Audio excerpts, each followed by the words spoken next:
الحمد لله رب العالمين والصلاة والسلام على عبد الله ورسوله نبينا محمد وعلى آله وصحبه أجمعين. Inshallah ta'ala, we are on to the second part of the tafsir of Surah al-Balad. We're on to the second part of the tafsir of Surah al-Balad. And I don't think we're going to finish Surah al-Balad today, but inshallah ta'ala we'll be able to get a certain amount through. Where did we finish last time? We finished in the ayah, or we finished on the ayah, لَقَدْ خَلَقْنَا الْإِنسَانَ فِي كَبَدٍ. We've certainly created mankind in difficulty, suffering, hardships.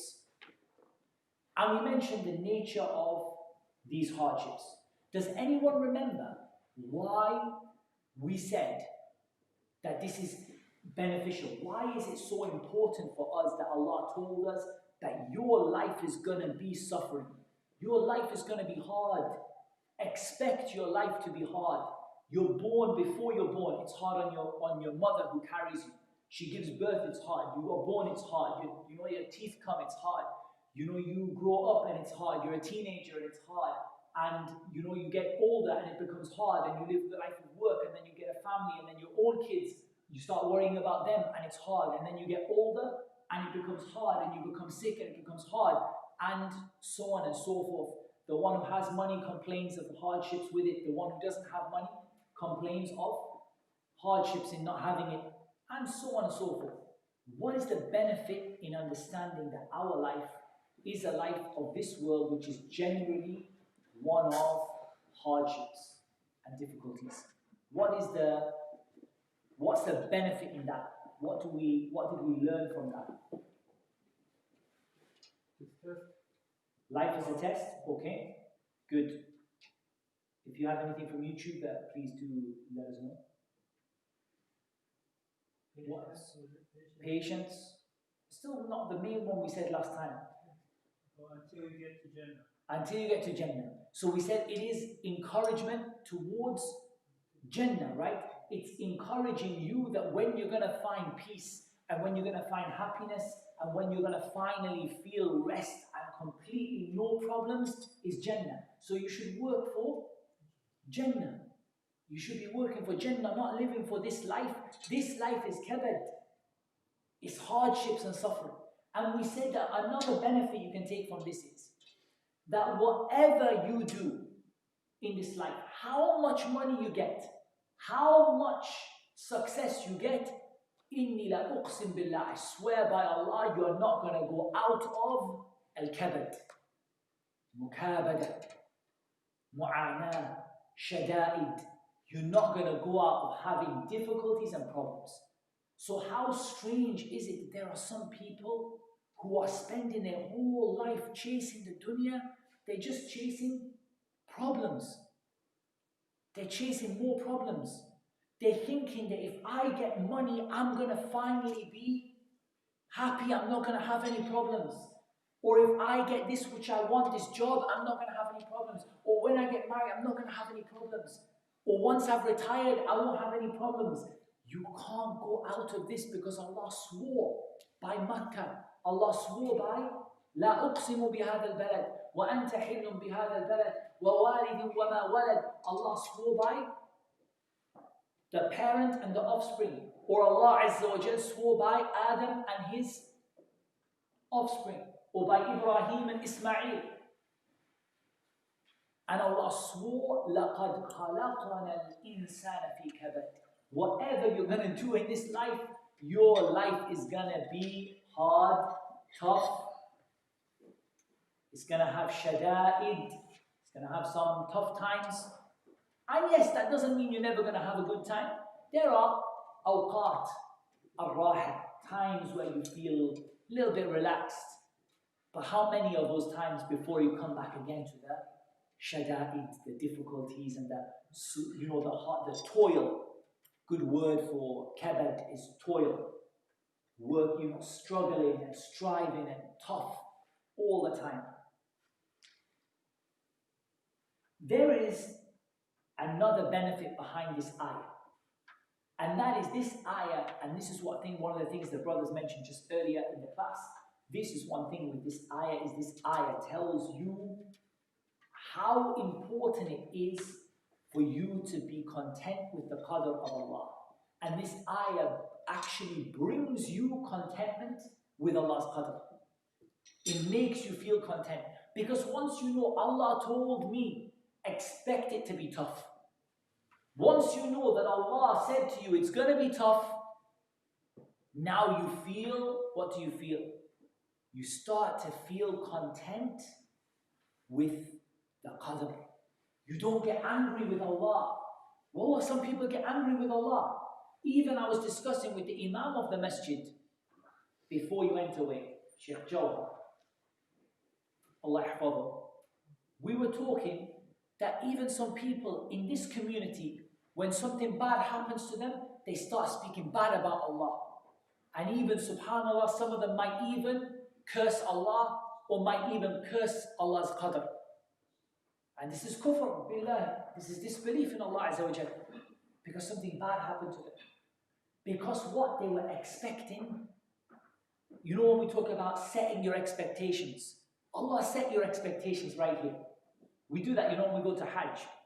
We often in our Hajj, when we take the people to Hajj, we do something, we call it setting the expectations, you know. Don't expect it to be easy. Hajj is hard. You're going to have troubles. It's going to be crowded. But I paid £8,000. I paid it. Listen, what you paid, expect it to be hard. So the same kind of concept is coming here. That look, don't expect this life to be an easy ride, and then you won't get angry with Allah's qadr.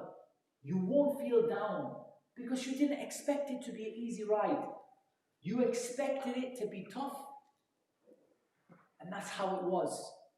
So you don't feel angry with Allah's qadr. And I'm going to give you an example of this. I'm going to give you a lovely example.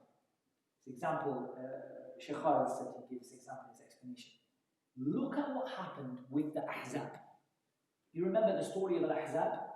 The story of the Confederates. When the Muslims in Medina, they were besieged by the biggest army of the non-Muslims. They came from everywhere in the Jazeera, everywhere in the peninsula.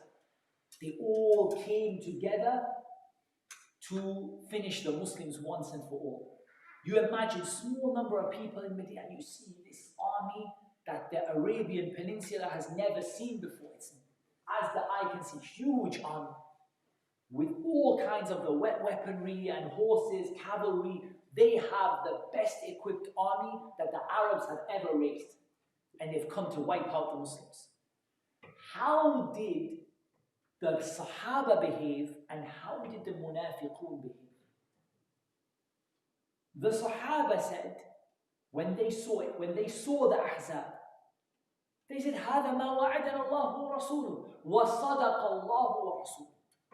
They said, this is what Allah and His Prophet sallallahu alaihi wasallam promised us would happen. Allah told us, these people are going to come against you, and they came against us. So what happened to them? What happened to them? In the surah, what does Allah say happened to them?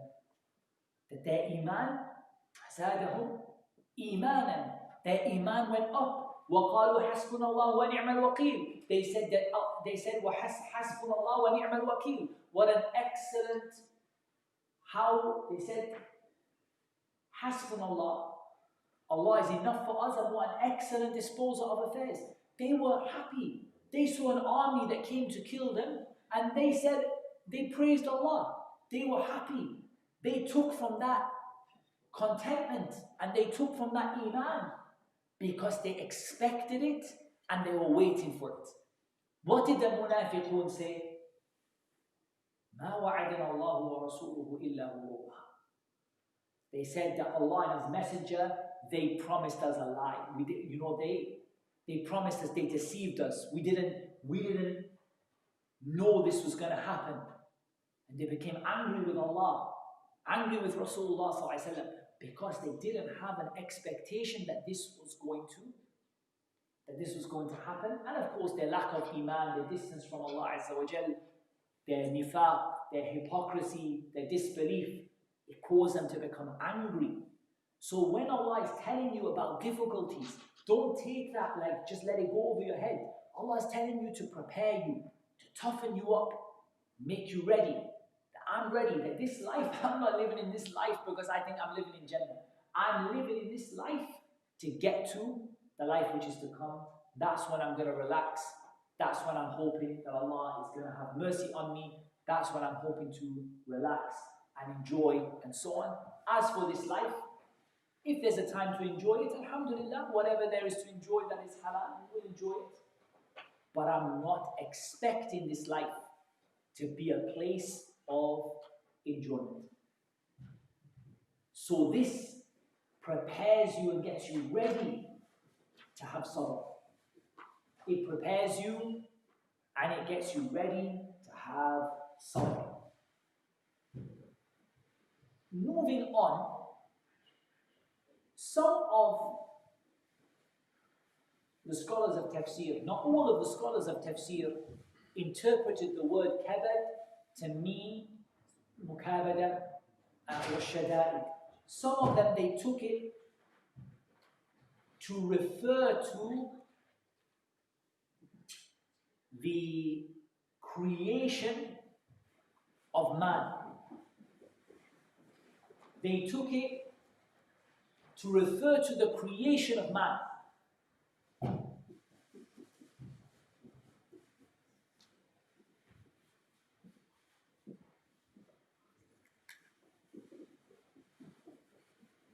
They took it to refer to the creation of man. That mankind, your creation is, if you look at yourself, that your creation, shiddatul khalq, the way you have been created, the toughness of the way you have been created. And they took that from the statement of Allah Azza wa Jalla, وَشَدَدْنَا أَسْرَهُمْ أَيْ خَلْقَهُمْ. We toughen them in their creation. Ibn al-Qayyim rahimahullah ta'ala, before we move on to the next ayah, mentioned the benefit here. He mentioned how it is that Allah Azza wa Jal swore by aslu sakani wa aslu sukkan. Allah swore by the first of the places which were prepared for people to live. al-Qura, Makkah, the first, the mother of all of the towns, Makkah. And Allah swore by the original people to live there, Adam and his offspring. And we're going to continue to mention some of the benefits that Ibn al-Qayyim said in this. But what he brings here is that there are so many signs for you if you look even at your own self. There are enough signs for a person to understand the need to worship Allah. If you just look at yourself, the way you were created, and that's going to continue the theme throughout the surah. أَيَحْسَبُ أَن لَن يَقْدِرَ عَلَيْهِ أَحَدٌ. Does he think that there is no one that has power over him, or no one will be able to have power over him? Does he think that there is no one who will be able to have power over him?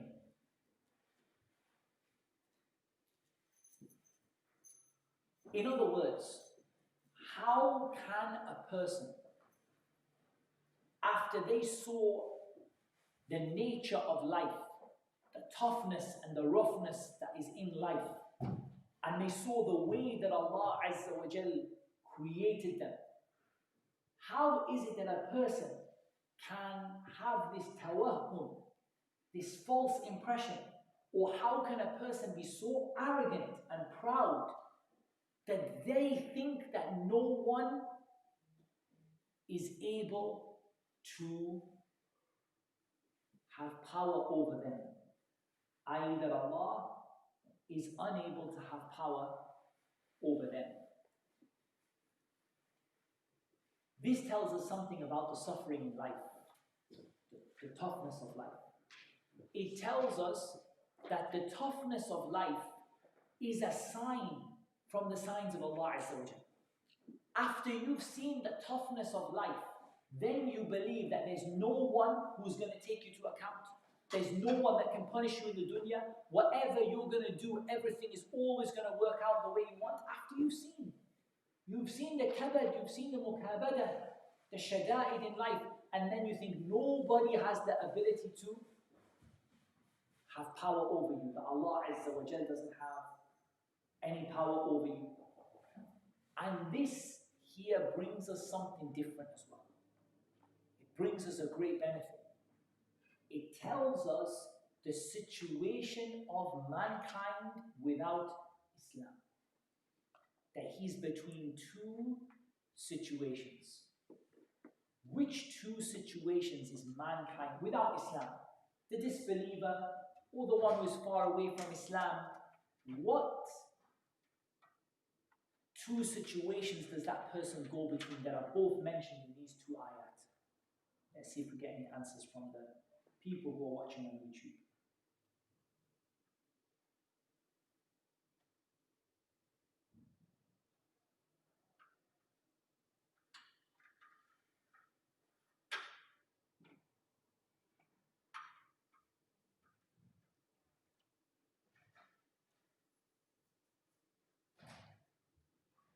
Allah Azza wa Jal told us about the suffering and the toil that exists in life. And Allah Azza wa Jal told us that man who has been created with this difficulty and suffering thinks that there is no one that has any power over him, or no one will have any power over him. What does this tell us about how mankind are between two situations without Islam?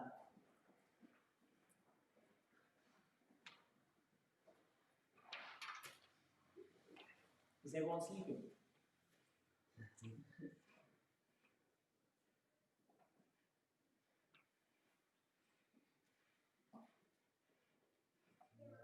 Any suggestions? Okay. It tells us that mankind goes between two situations. Number one, suffering and hardship. And in that situation, the person, they start to despair. And they start to say that, oh, you know, that there is no hope. Or at that time, they might turn back to Allah temporarily. Then when things are made easy for them, what do they say? As if they forgot all the suffering that they went through. The first day that something became easy for them, أَيَحْسَبُ أَنْ لَن يَقْدِرَ عَلَيْهِ أَحَدٌ. Thinks that no one can do anything to him. The first day, you know, he's been going through sickness, hardship, suffering. The first day he became healthy, he feels like he owns everything and nobody has any control over him.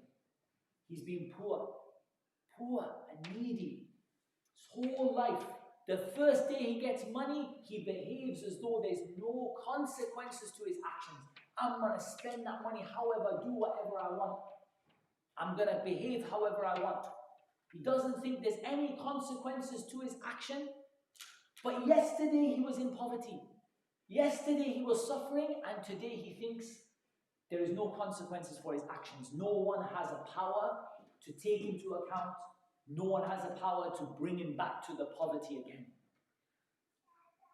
But Allah has that power over him. So the Muslim, what situation is the Muslim in? The Muslim is in a situation between two things, sabr and shukr. When the Muslim is in a situation of suffering and toil and difficulties, what happens? They go towards a sabr. They lean. They don't stop making shukr. They don't stop gratitude. But they incline themselves towards sabr, patience.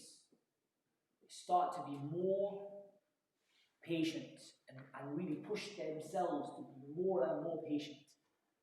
And when things go well, they start to incline themselves towards shukr. They don't stop being patient, but they start to concentrate and focus upon their gratitude. As for the disbeliever, when things go bad, they despair, and when things go well, they think that there are no consequences to what they do. They don't take a lesson from their suffering, whereas the Muslim takes a lesson from their suffering and their toil, their working hard. They take a lesson from it. They realize that this is the evidence. They realize that this is the evidence that Allah has power over them.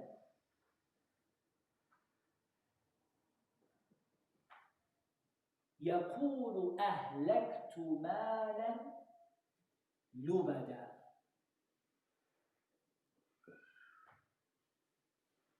مالا لبدا, مالا كثيرا. لبدا here, like the word ملبد, something which is huge.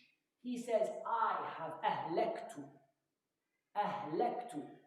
Look at the way he describes it. I have wasted away. I've caused all this money to just be used up. All this money to be used up. أَيَحْسَبُ أَنْ لَمْ يَرَهُ أَحَدٌ. Does he think that there was no one that can see him? Does he think that there was no one that can see him? So here, the word lubada, يقول أهلكت مالا لبدا. We said that lubada, it means بعضه على بعض. It means money piled on top of the other. He says أهلكت مالا لبدا. I used up money that was piled on top of itself. It was so much that it was money piled on top of money, piled on top of money. He didn't fear that there were any consequences to using that money up. He didn't think anyone had qudra. He didn't think that anyone had ability over him. He didn't think that anyone had power over him. He thought that I can just use this money and spend this money and nothing is going to happen to me. He didn't think that anyone saw him wasting all of that money away, burning up all of that money that was piled on top of itself. The majority of the scholars of Tafseer, they translated or they explained the word lubada as being كثيرا مجتمعا بعضه على بعض. Large amount of money, all brought together, some of it on top of the other. And they explained the spending of the money as spending for ash-shahawat, spending in his desires, not spending for Allah. Otherwise, someone might say, أهلكت مالا لبدا. Does that not mean, why didn't he spend it sadaqah maybe? Maybe he spent it for his family. Maybe he spent it for his parents. Maybe he spent it for his relatives. But the word ahlaktu indicates that he didn't. Ahlaktu. I made it disappear. I made it into nothing.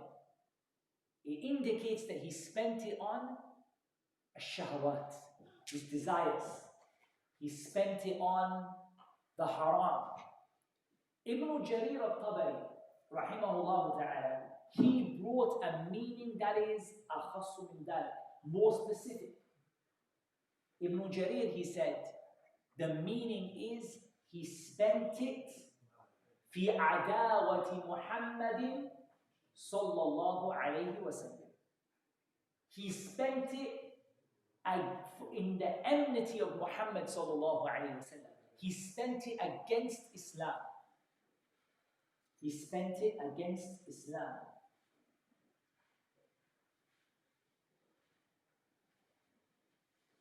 He spent it against Islam. And that meaning is included in the meaning that other scholars of Tafseer said, but they made it general. He spent it on his shahawat, his desires, he spent it in the haram. Ibn Jarir, he said he spent it against Islam. And you shouldn't be surprised about that, because Allah Azza wa Jal told us about those who disbelieve. Allah Azza wa Jal spoke or told us about يُنْفِقُوا أَمْوَالَهُمْ لِيَصُدُّوا عَنْ سَبِيلِ اللَّهِ. They spent their wealth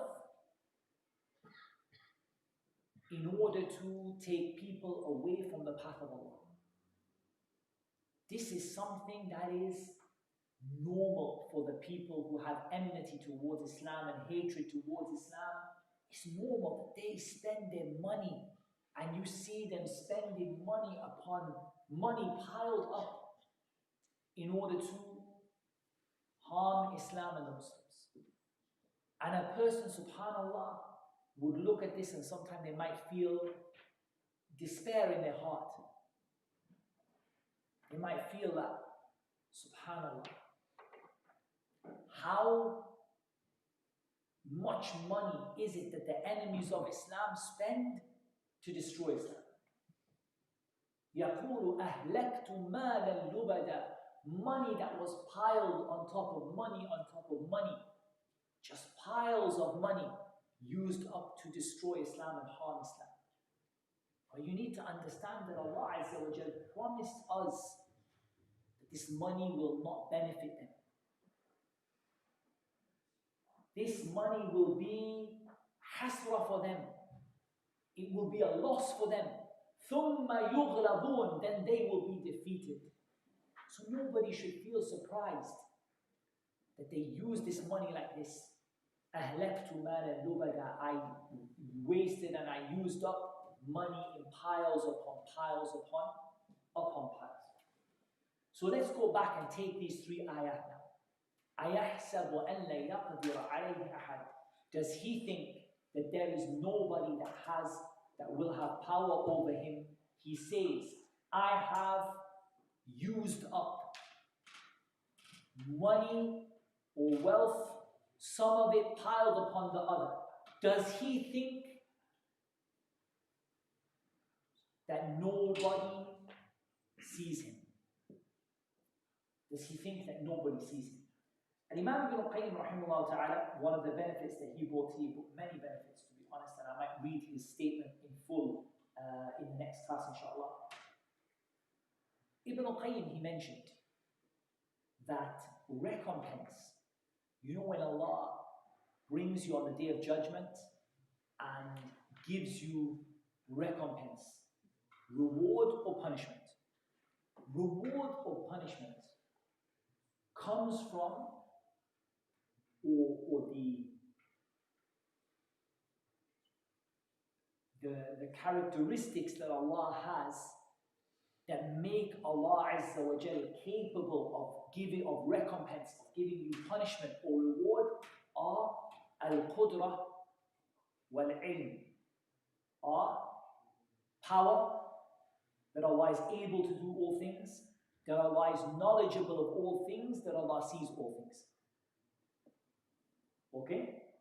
How, if someone said, you know, I don't believe that I'm going to be punished, I don't believe when I die, there's going to be a resurrection. What evidence from Allah's attributes would you give them to show them that this is not true, that you will be given a recompense, you will be given a judgment? Allah's power over all things, Allah's knowledge over all things, Allah sees all things. And all of this is mentioned in Surah al-Balad. أَيَحْسَبُ أَنْ لَا يَقْدِرَ عَلَيْهِ أَحَدٌ. Does he think that nobody has qudra, nobody has power over him? Does he think nobody has power over him? Allah has complete power over him. Allah has complete power. أَيَحْسَبُ أَن لَّمْ يَرَهُ أَحَدٌ. Does he think nobody sees him? Allah has complete knowledge. And Allah has seen everything that he did. Now we said Ibn Jarir brought a bit specific. Ibn Jarir said this is talking about the one who spends his money in order to harm Islam. So what did Ibn Jarir then say about أَيَحْسَبُ أَن لَّمْ يَرَهُ أَحَدٌ? Does he think nobody sees him? Does he think nobody sees him at the time when he is spending his money? That's what Ibn Jarir said. Does he think nobody sees him at the time when he spends this money against Islam? As for the others, they kept it general. They said he spends the money in haram. Does he think no one is able? Does he think no one sees him? In other words, when you put those things together, does he think that there will be no consequences for his actions? Because consequences come because of Allah's qudra, Allah's ability, and because of Allah's ihata, Allah's having complete knowledge of everything that you do. This is how recompense comes, al-jaza and ad-deen. It comes because of Allah's qudra and because of Allah's ability and because of Allah's ihata. Allah having complete knowledge and seeing everything that happens. Because of that, you know you can't escape. So the one who wasted this money in the haram, or the one who spent it in the enmity of Allah and His Messenger sallallahu alaihi wasallam, that person is going to meet. They're going to meet the recompense, and they're going to have consequences for what they did.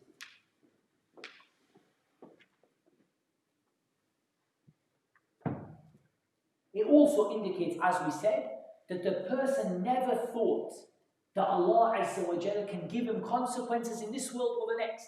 What could be a consequence of spending that money in this world? What could be the negative or the consequence? What could Allah punish him with in this world? He spent all this money in haram. What might Allah punish him with in this world?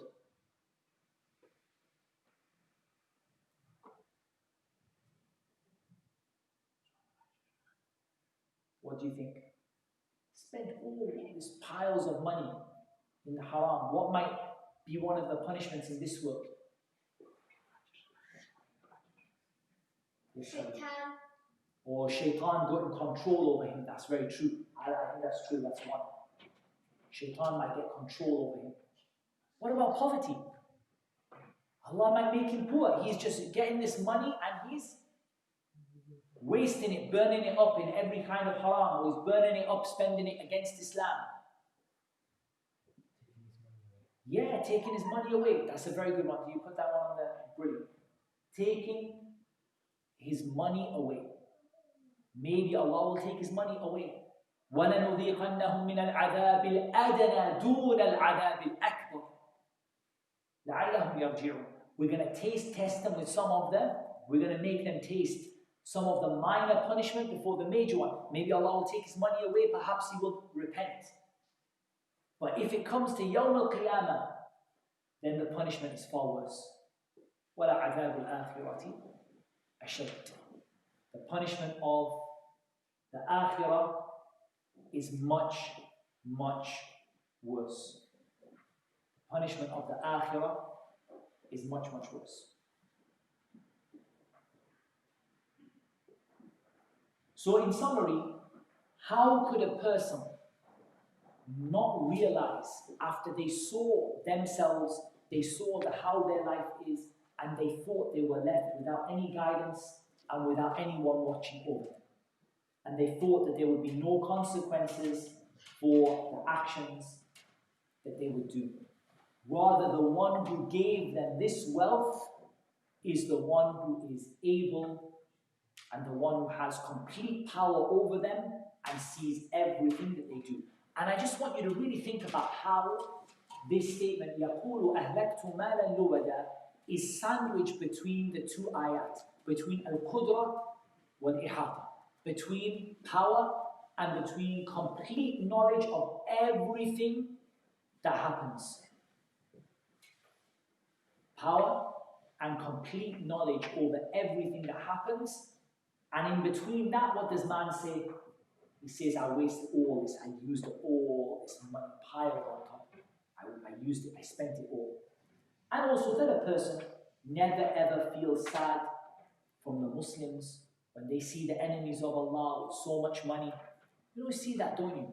People say, look, they have the billionaires and they have all this money and all this materials and all this weaponry and all of this. They have, what do we have? I don't despair. This is how Allah Azza wa Jal decreed this life to be. And Allah didn't give it to them because He loves them. Because what's the qa'idah? What's the principle? Allah gives the dunya to whom? To whom? To whom does Allah give the dunya? To those that He loves and those He doesn't love. Meaning Allah gives the dunya, He might give it to a Muslim, He might give it to kafir. But as for the akhirah, Allah only gives it to whom He loves. Allah only gives the akhirah to the one He loves, but the dunya, Allah gives it sometimes to the people He loves and sometimes to the people that He doesn't. So a person doesn't become scared or anxious, but they realize this is a test from Allah Azza wa Jalla. This statement, أحد أيحسب أن لن يقدر عليه أحد أيحسب أن لم يره أحد. Does he not see that anyone has power over him? Does he not see that anyone can see him? Does he not think that anyone can see him? The word anyone here, Mujahid, rahimahullah ta'ala, he said, meaning Allah. Does he not know that Allah has power over him? Does he not know that Allah can see him? So whenever we see a person spending all of this money in the enmity of Islam, then we realize that this is only a test for the Muslims to see how you will behave and who will defend Allah and His religion, and who will defend the religion of Islam, who will defend the religion of Islam, who will defend the cause of Allah and His religion. That's the only thing, it's a test. Who will defend the cause of Allah and His religion? And it is not because those people have any ability or any power besides Allah Azza wa Jalla. أَلَمْ نَجْعَلْ لَهُ عَيْنَيْنِ وَلِسَانًا وَشَفَتَيْنِ وَهَدَيْنَاهُ النَّجْدَيْنِ. أَلَمْ نَجْعَلْ لَهُ عَيْنَيْنِ. Have we not given for this person two eyes? There are many benefits in the statement of Allah Azza wa Jalla. Have we not given this person two eyes? First of all, there are different ways you can take this ayah in the context of what came before. It could mean بأي شيء يحارب ويتكبر. What is this person fighting against Islam with? What is this person being arrogant towards Islam with? With the two eyes that Allah gave him, with the tongue that Allah gave him, with the lips that Allah gave him. The person is using what Allah gave him, and he's using what Allah gave him to fight against Islam and show enmity to Islam. That's one thing. One way that you can see it. How can you disobey Allah when Allah is the one who gave you those things? Even, it's not just the enemies of Allah, even as Muslims, how can you disobey Allah with the two eyes that Allah gave you? How can you disobey Allah with the tongue that Allah gave you? And this is where Ibn al-Qayyim mentioned the signs of Allah in a person. If you just look at yourself and your life, you can see why you should worship Allah. This is the fitrah, right? The nature of man, the natural inclination of mankind, the natural, you realize, you look at yourself, look at your life, look at your eyes. Look at your tongue and you can see why it is that you should, why it is that you have to worship Allah Azza wa Jalla. So that's one way that we can take it. Didn't Allah make for you two eyes? So how can you disobey Allah Azza wa Jalla with these two eyes? Didn't Allah Azza wa Jalla give you a tongue and lips? How can you disobey Allah Azza wa Jalla, that tongue and those lips, after Allah subhanahu wa ta'ala gave it to you? Allah Azza wa Jalla gave you your wealth. How can you waste that wealth or spend it against Islam or spend it in the haram and waste piles and piles of it when Allah Azza wa Jalla gave it to you? So that is one way that we can look at this. Then Allah Azza wa Jalla, He told us, وَهَدَيْنَاهُ النَّجْدَيْنِ, and we guided him an-najdain. The overwhelming majority of the scholars of Tafseer, they said an-najdain is al-tariqatain, the two paths. We guided him to the two paths. What are the two paths? Who can tell me, based on the Tafseer we've done so far, because it's come before as well, what are the two paths?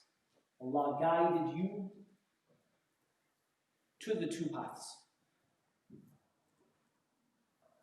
What two paths? The path to what and the path to what? Or the path of what and the path of what? How many paths lead to Jannah, by the way? How many paths lead to Jannah?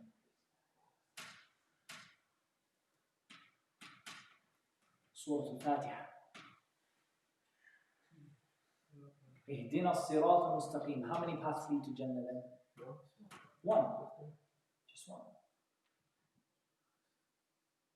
قل هذه وأن هذا صراطي مستقيما فاتبعوه ولا تتبعوا السبل. This is my one path, which is straight, so follow it, and don't follow any of the other paths. The paths to Jahannam are many. Path to Jannah is one. What does it mean we guided him to the two paths? So it can't be like Jannah and Jannah, right? Jannah and Jahannam, okay, that's not a bad idea. Any other ideas? Which one?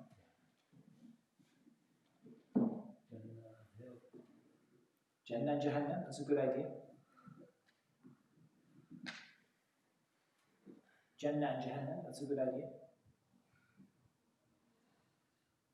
The ulama, they say here generally, al-khayru wa-shar, good and evil. Where did we learn this from? وَنَفْسٍ وَمَا سَوَّاهَا فَأَلْهَمَهَا فُجُورَهَا وَتَقْوَاهَا. Allah Azza wa Jal inspired man to know the fujur, what was the evil, and what was the good. So here I have a big question for you. And I'm not really impressed with the answers today, I must admit. I feel like we're a little bit distracted or we're not getting enough participation. The guidance here, what kind of guidance is it? There are two types of guidance. There are two types of hidayah. Two types of guidance. I think we mentioned it in the Tafseer of Surah al-Fatiha. Ihdina as-sirat al-mustaqim. There are two types of guidance from Allah. And not the right and wrong. I mean, guidance itself can mean two things. I'll give you an example. Allah said about the Prophet ﷺ, إِنَّكَ لَا تَهْدِي مَنْ أَحْبَبْتَ. You don't guide who you love. And Allah said, وَإِنَّكَ لَتَهْدِي إِلَى صِرَاطٍ مُسْتَقِيمٍ. You guide the people to a straight path. So Allah said to the Prophet ﷺ, you don't guide, and He said you do guide. So there are two types of guidance. Because it can't be both. You can't guide and not guide. There has to be two types of guidance, right? So the two types of guidance, especially from the people watching on YouTube tonight, because these people have been going through, many people have been watching the videos before. Two types of guidance. Righteous and unrighteous. righteous actions, and maybe, no, not quite though. More general than that. We're not talking about good and evil. Guidance from Allah as a guide to Islam. Okay, the Prophet ﷺ is a guide to Islam and knowledge. And what is the guidance from Allah then? The person's not done a bad job. It's a good effort. It's a good effort. Definitely a good effort. Still, needs a little bit more. Two types of guidance. One guidance you can do, and one guidance you can never do. Think of the word guidance in English. How can I use the word guide in English that would be suitable for a person? Give me a sentence in English where I use the word guide and it's suitable for a person. No, not the fitr. The fitr is from Allah. What about if I stop you in the street and I say, excuse me brother, could you guide me to the mosque? Direction. Alhamdulillah, direction. Al-irshad wa tawjeeh, giving me some direction. Excuse me brother, could you guide me to the local masjid? Is that not what we say in English, or do we not say that? Yeah? Can you guide me to the local masjid? Yeah, can you show me the way? That is from human beings. That can be from human beings. I mean, it can be from Allah Azza wa Jalla, it can be from a human being. What is the guidance that's only from Allah? Guidance in life and hereafter, and the guidance for everyone to everything. But guidance in life, someone said guidance in life, but guidance in life, I could ask, if you don't mind, can you just, give me some guidance in my life? Give me some advice, direction. I've come to you to ask for guidance. Finding the straight path or following it. You mean the hidayah? Okay, good, really good. Hidayah, but hidayah is two types. I can ask someone, guide me to the right, I've come to ask you for some guidance, meaning irshad, tawjeeh. Okay, and Allah says about the Prophet ﷺ, وَإِنَّكَ لَتَهْدِي, you guide. That's the thing. The word we're looking for is tawfiq. The success to be able to do it. The success. That success is only from Allah Azza wa Jalla. Hidayah to tawfiq. Hidayah of the akhirah, that's fine as well, no problem. But the hidayah which is tawfiq, which is success. The guidance which is success. The final success, the ability to actually get there and do it. That's what comes only from Allah. As for directions come from anyone can give you directions, right or wrong, and of course Allah Azza wa Jalla can direct you. So which hidayah is intended in the ayah? Here. وَهَدَيْنَاهُ النَّجْدَيْنِ. We guided them to the two ways. Does it mean tawfiq, success, or does it mean direction? Guidance means direction to a place. So in the ayah, the person is saying in this ayah, in Surah al-Balad, the word hadayna, it means irshad. Okay. Someone said it means tawfiq. That's good because we only have two opinions and we have both of them. I want you to think about the ayah though. I want you to think about the implication of it. وَهَدَيْنَاهُ النَّجْدَيْنِ. Okay, take the word hadayna and replace it with one of the two. وَفَقَنَا لَهُ النَّجْدَيْنِ. Does that make sense? We gave him the tawfiq to do good and the tawfiq to do bad. Yeah, it can, but here we have to change the meaning. We have to say that when we say tawfiq to do good and bad, what we mean about that is that Allah Azza wa Jal allowed the believers, when they made their choice to be good, to be believers, Allah Azza wa Jal gave them the success to do that. And when the disbelievers made their choice to be disbelievers, Allah subhanahu wa ta'ala decreed that for them. That's one way, but that's not the one that is most clear from the ayah. What is most clear from the ayah is that the hidayah here is irshad, meaning Allah Azza wa Jal وَضَّحَ لَنَا النَّجْدَيْنِ. Allah made clear for us the two paths. Allah made clear the path of good, and Allah made clear the path of evil. Allah directed us as to what is good and directed us as to what is evil. Allah showed us, بَيَّنَ لَنَا. He clarified to us what is good and what is evil. This is the most obvious tafsir of the ayah. وَهَدَيْنَاهُ النَّجْدَيْنِ. We guided, i.e. we showed and clarified to them which way is good and which way is evil. But some of the scholars of tafsir, they did take the hidayah here to be hidayah, tawfiq, and they took this, that Allah Azza wa Jal created mankind imma shakiran wa imma kafura, either grateful or ungrateful, either believer or disbeliever. But when we say that Allah created you to be good or to be bad, does that mean you have no choice in the matter? Does that mean that you are now, and Allah created you to be from the people of the fire? Goodbye and good night. Allah created you to be from the people of the fire. That's true. Allah created a people for Jannah and created a people for the fire. No doubt about it. But does that mean when we say someone comes and says, Allah has created me to be from the people of the fire? That's it. It's over. No. Rather, Allah Azza wa Jal guides as a blessing and a grace and misguides out of wisdom and justice. Allah will not misguide you while you are sincerely trying to reach the truth.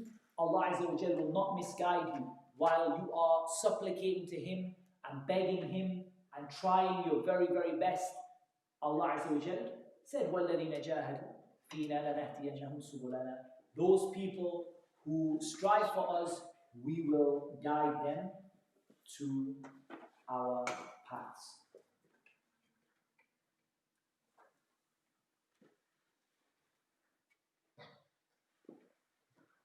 There are other opinions from the scholars of tafsir regarding this ayah about al-Najdain that have nothing to do with the two paths of good and evil. Some of the scholars of tafsir, they took a completely different meaning from the ayah.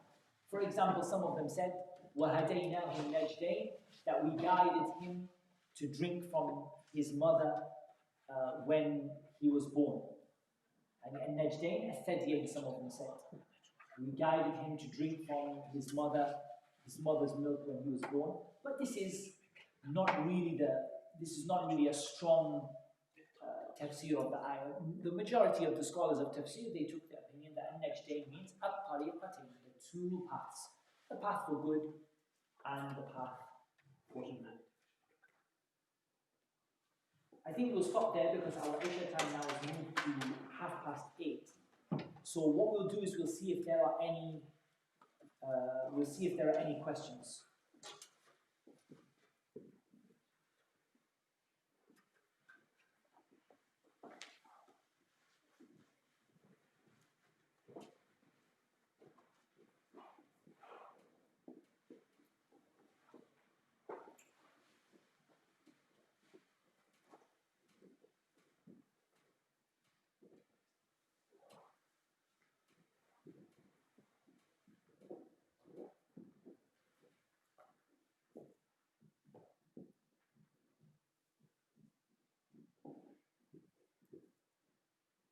Do you have any questions?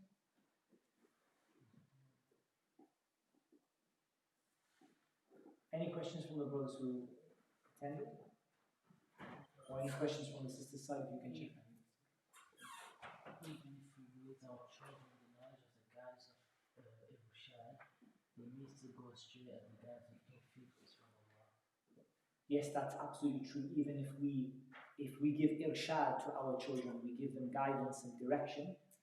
because the tawfiq is from Allah, they may not be guided. And that's the meaning of the statement of Allah Azza wa Jal, إِنَّكَ لَا تَهْدِي مَنْ أَحْبَبْتَ وَلَكِنَّ اللَّهَ يَهْدِي مَن يَشَاءُ. You don't guide who you love, but Allah guides whoever He wants. That's completely true.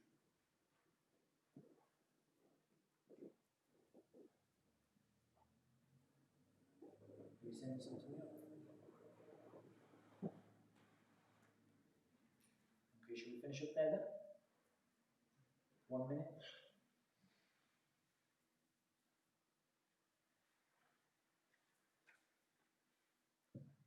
Once they reach, once they reach puberty, that is between them and Allah, the guidance of Tawfiq. Your whole life is guidance of irshad and guidance of tawfiq. In your whole life, you have a guidance which is about giving you the right direction, and you have a guidance which is about the ultimate success and the result. And the ultimate success and result, it comes from Allah Azza wa Jal. The ability to actually follow that. So if you look at it, Allah Azza wa Jal sent down instructions, right? That's from the guidance of Allah, instructions. And instructions come from Allah, and they can come from people as well. People can give you instructions and guidance and information. But whether you actually follow that and internalize it and bring it in, that is up to Allah subhanahu wa ta'ala. That's why some people, you give them every sign about Islam, you give them every information about Islam, you give them every direction and nasiha, advice, but they don't take your advice. So that's why that's something important. So even when the person reaches the age of puberty, they continue to get advice. They continue to get instructions from Allah through the Qur'an and the Sunnah, instructions from the scholars of Islam and the dua, instructions from their family, guidance, from good people around them. But ultimately, whether they accept that and actually take it on board and get a result out of it, that is in the hands of Allah. Okay, I'll wrap it up there, inshallah. Okay. That's what Allah Azza wa Jalla made easy for me to mention, and Allah Azza wa Jalla knows best. وَالصَّلَاةُ وَالسَّلَامُ عَلَى نَبِيِّنَا مُحَمَّدٍ وَعَلَى آلِهِ وَصَحْبِهِ أَجْمَعِينَ.